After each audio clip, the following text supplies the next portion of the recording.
আর আবার রাজারহাটে জলাশয়ে ভরাটের চক্রান্ত, এরকমটাই অভিযোগ। এই যে দেখুন, রাজারহাটে বিষ্ণুপুরে এইটা হচ্ছে জলাশয়, এইটা ভরাটের চক্রান্ত নাকি পুরো পঞ্চায়েত প্রধানের বিরুদ্ধে অভিযোগ।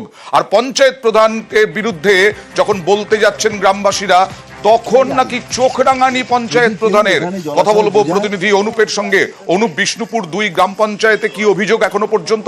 পঞ্চায়েত প্রধানের বিরুদ্ধে কেন অভিযোগ? রাজারহাট বিষ্ণুপুর 2 নম্বর যে গ্রাম পঞ্চায়েত, সেই গ্রাম পঞ্চায়েতের বাগানবাটি বলে একটি এলাকা, সেখানে কিন্তু একেবারে জলাশয় ভরাট করা চক্রান্ত, এবং এই অভিযোগ একেবারে সেখানকার যে স্থানীয় পঞ্চায়েত প্রধান অভিজিৎ নস্কর, তার বিরুদ্ধে কিন্তু সরাসরি অভিযোগ করছে। এবং সেখানকার মানুষ তারা জানাচ্ছে, প্রতিবাদ করতে গেলে কিন্তু শাসনের মুখে হুমকির মধ্যে পড়তে হচ্ছে। বাপকরণী মহিলারাও এমনটা তারা অভিযোগ করছে, এবং তার কারণেই একেবারে তারা সামিল হয়েছে, প্রতিবাদ করছে এবং একটি মুচলেখা তারা জমা দিয়ে, যাতে কোনোভাবে এই জলাশয় ভরাট করা না হয়। কিন্তু একেবারে পঞ্চায়েত যিনি প্রধান, তার বিরুদ্ধেই অভিযোগ উঠছে, কিন্তু অন্যদিকে তিনি এই অভিযোগ অস্বীকার করছেন। যে গোটা ঘটনা, সেই ঘটনায় পুলিশের পক্ষ থেকে কিন্তু এখনো পর্যন্ত কোনো ব্যবস্থা নেওয়া হয়নি। কিন্তু এই যে একেবারে যে জলাশয় ভরাটের যে চক্রান্ত, সেই অভিযোগ কিন্তু অস্বীকার করছে। যদিও সেখানকার পঞ্চায়েত সমিতির পক্ষ থেকে গোটা বিষয়টি ইতিমধ্যেই খতিয়ে দেখার আশ্বস্ত করা হয়েছে। একদম খতিয়ে দেখা হোক, এবং তার সঙ্গে সঙ্গে এই জলাশয় যেন ভরাট না হয় আমরা নজর রাখবো। আমাদের অভিযোগ, এখানে আমরা পুকুরটাকে ভরাট করতে দেব না, পুকুরটাকে জনগণের জন্য খুলে রাখতে হবে, এটাই আমাদের একটাই দাবি। এটা জমির মালিক করাচ্ছে দালালদের মারফত, না দালালরা তারা বেশি মুনাফা পাবে বলে সেই কারণে করছে, এটা আমরা বুঝতে পারছি না।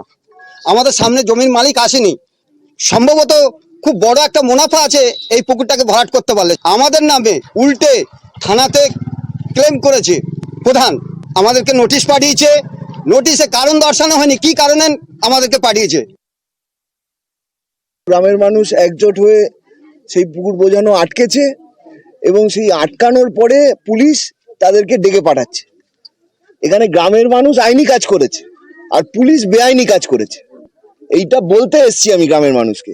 পুলিশের কোনো নিরপেক্ষতা নেই, সুতরাং পুলিশকে কাজ করানোর জন্য হাইকোর্টের সমন লাগে, সেদিকে আমাদের যেতে হবে প্রয়োজনে।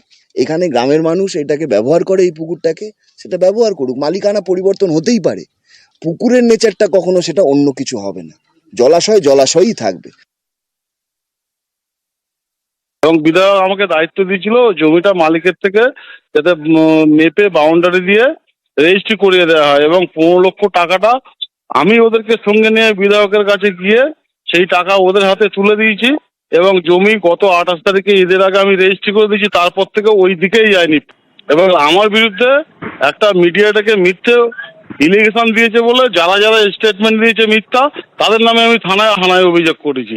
পঞ্চায়েতের তরফ থেকে যদি বেআইনি পুকুর কেউ ভরাট করে, বেআইনি ভাবে যদি কোনো পুকুর ভরাট হয়, সবার আগে প্রধান গিয়ে দাঁড়াবে, প্রতিবাদ করবে।